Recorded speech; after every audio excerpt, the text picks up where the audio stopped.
Welcome to ChristAssembly.org. My name is Bert Allen. Today we're going to look at a passage that has confused the history of commentators since the New Testament was finally finished. And people have had many ideas. You read 5 commentaries and there'll be 10 views on this passage. But I suggest it's much easier than all the dust that's been stirred up.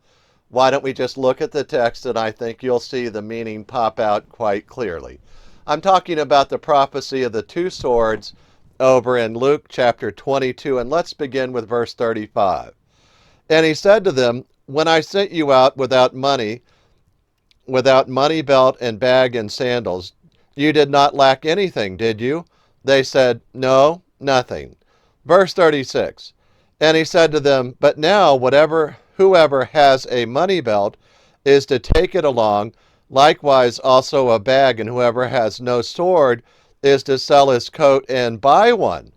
And people go, wow, that's amazing. Just before Jesus is going to die on the cross, after being arrested, before that happened, he said to his disciples, make sure you have a sword. And everybody goes, wow, that's impossible, because Jesus never came to fight. He came to die on the cross. So why is there a prophecy about 2 swords? And we don't have to linger long over this, quote, mystery that no one seems to get. Just read the next verse and it will flash enormous light upon why they needed 2 swords. He said in the next verse, for I tell you that which is written about me must be fulfilled in me. And he was numbered with the transgressors, for that which refers to me has its fulfillment. And he's quoting Isaiah 53:12, the great Old Testament passage about Jesus going to give his life as a lamb to be slaughtered. But it also says he'll be numbered with the transgressors. Let me state the obvious from the passage. This is easy and it's clear. The 2 swords directly relates to being numbered with the transgressors. He needs 2 swords. Notice it will now be a plural. If there was only 1 sword, that would be transgressor singular. And because he said 2 swords, now he can fulfill the passage in Isaiah with the plural transgressors. He's going to be numbered with the transgressors. Those 2 swords are going to be the source of transgression for the disciples, the learners of Christ. And you go, wow, okay, but how so? I'm not sure we've solved the mystery. Well, I'm not going to turn there, but let me take you back to Matthew 16. At Caesarea Philippi, Jesus says to Peter, wow, the Father has revealed who I am to you, not flesh and blood. And then Jesus explains to Peter and the whole group that he must go to Jerusalem, be arrested, suffer, and die. And Peter goes, absolutely not, Lord. There is no way I'm going to let you be arrested. And Jesus says, Satan, get behind me. And he's looking at Peter and said, you've set your mind on the things of men and not on the things of God. And that's why the Lord Jesus told Peter in the preceding verse and the other disciples, don't go tell everybody that I am the Christ, because you don't understand that the Christ is coming to suffer and die. But back to Luke 22 for a minute. Now I know that it's transgression to oppose the arrest and death of Jesus, because that's man's will. Peter's will is that Jesus is not arrested. He's already said that in Matthew 16. And Jesus already rebuked him and said, that is a transgression, that's setting your mind on the things of men and not on the things of God. It's against God's will for you to oppose my arrest. Transgression. Oh, okay. Well, let's see how that plays out in Luke 22.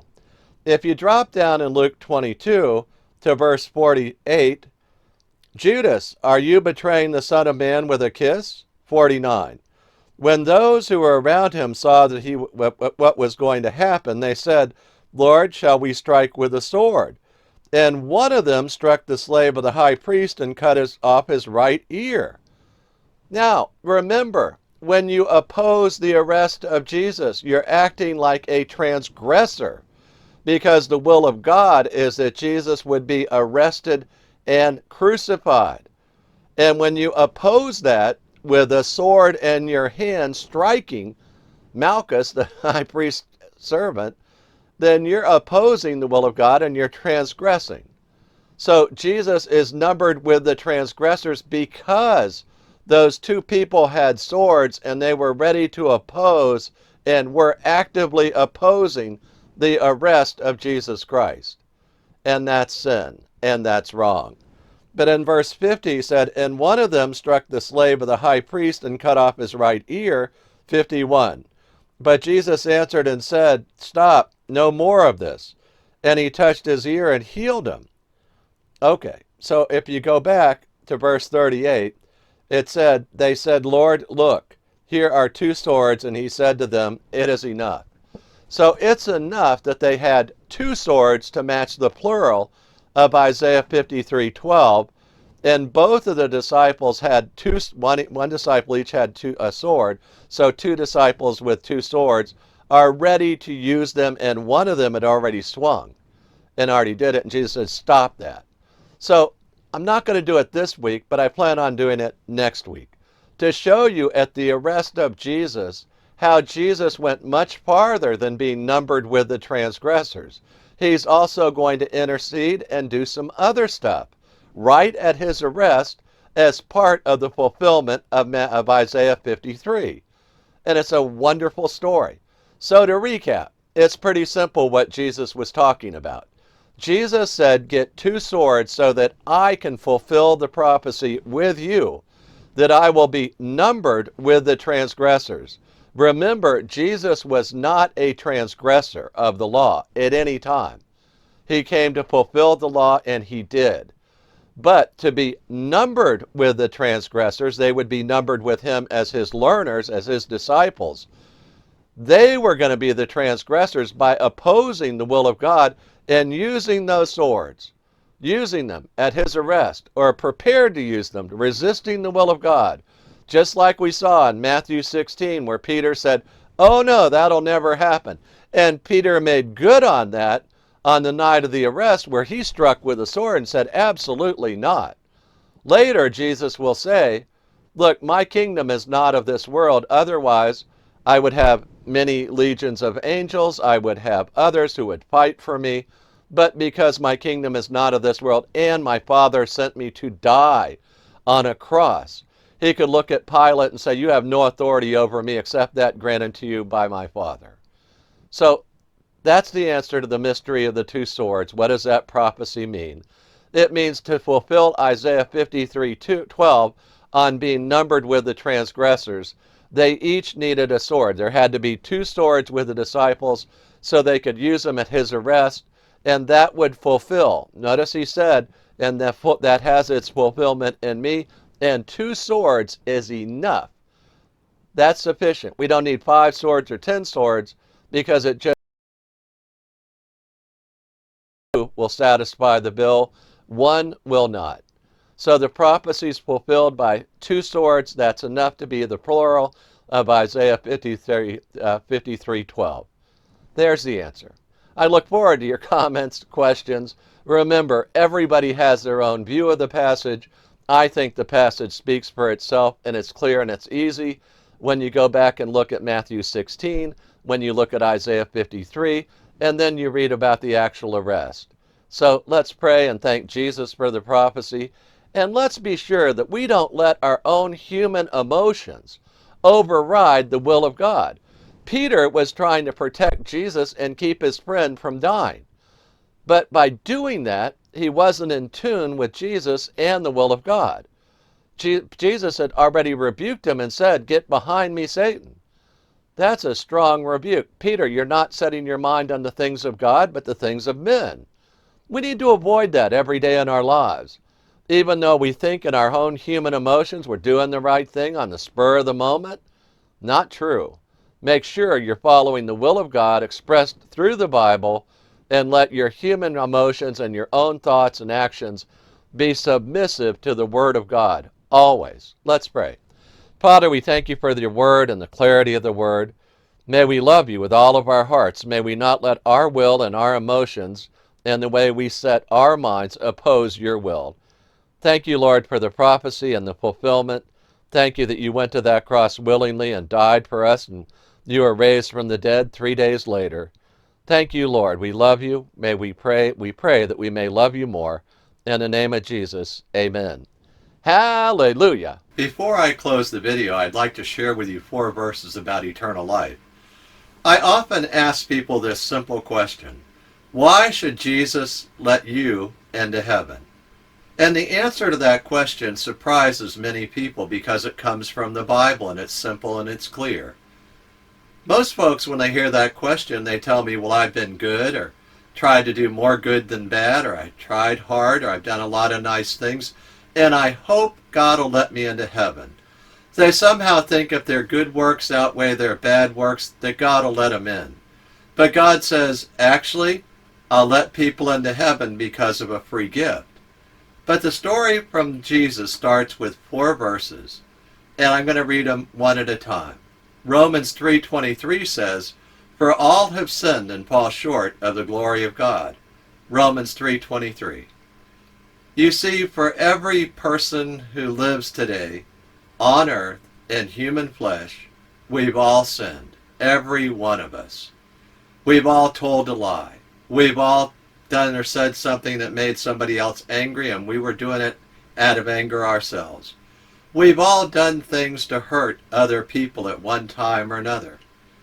God says that's all sin, and I look upon that as falling short of my glory, God says.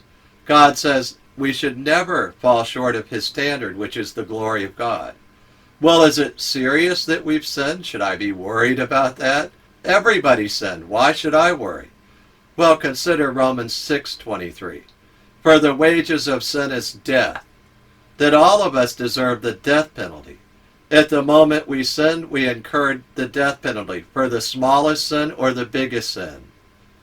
I'm happy that Romans 6:23 continues and says, "But the free gift of God is eternal life in Christ Jesus our Lord." You see, if you've been listening carefully and thinking about what the Bible says, so far we've learned that we're all sinners, we all fall short of the glory of God, and we all deserve the death penalty. This doesn't sound like good news until you read the last part of that last verse. It says that God has a free gift for all of us. It's in Christ Jesus our Lord, and it's eternal life. The free gift of eternal life that only Jesus Christ can give you. He said he's the way, the truth, and the life. No one comes to the Father but through him. Why would God offer us this great gift if we're all sinners? Well, Romans 5:8 tells us. It says, "But God demonstrates his own love toward us, in that while we were yet sinners, Christ died for us." He died for us. He died in our place. God loves sinners like you and like me. He died in my place and in your place. He paid the death penalty for me. I often illustrate the free gift like this. That I have this old Nissan truck. It has 285,000 miles on it.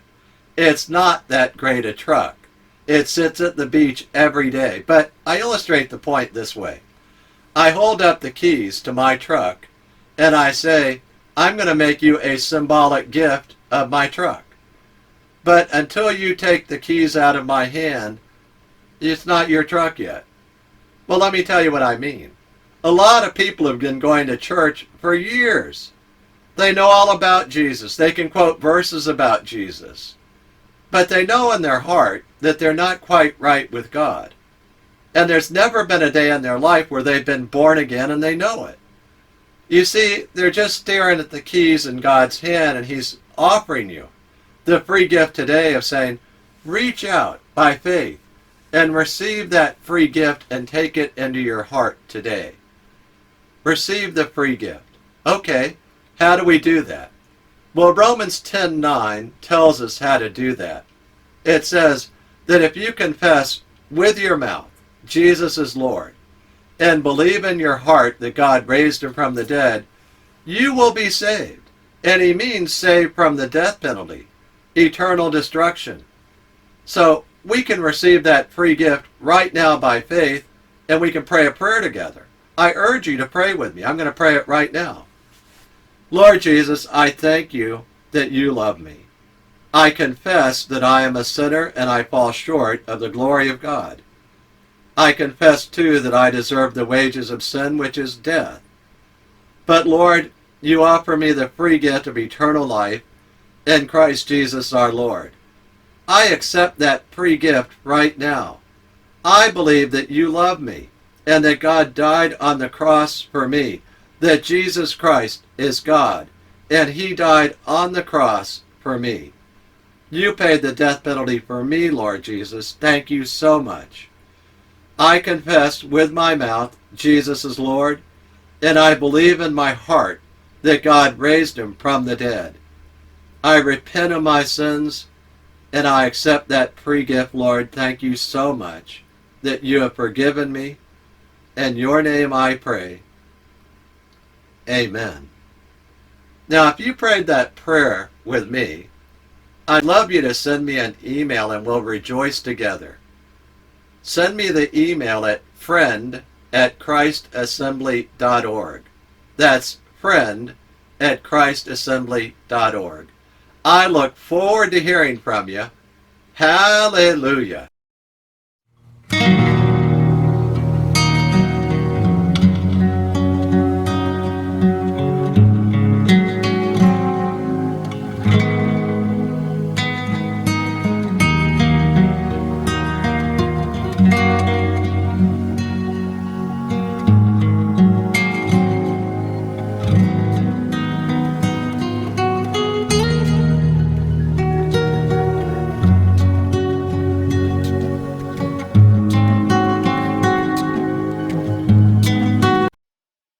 Scripture quotations taken from the NASB, New American Standard Bible, copyright 1995 by the Lockman Foundation.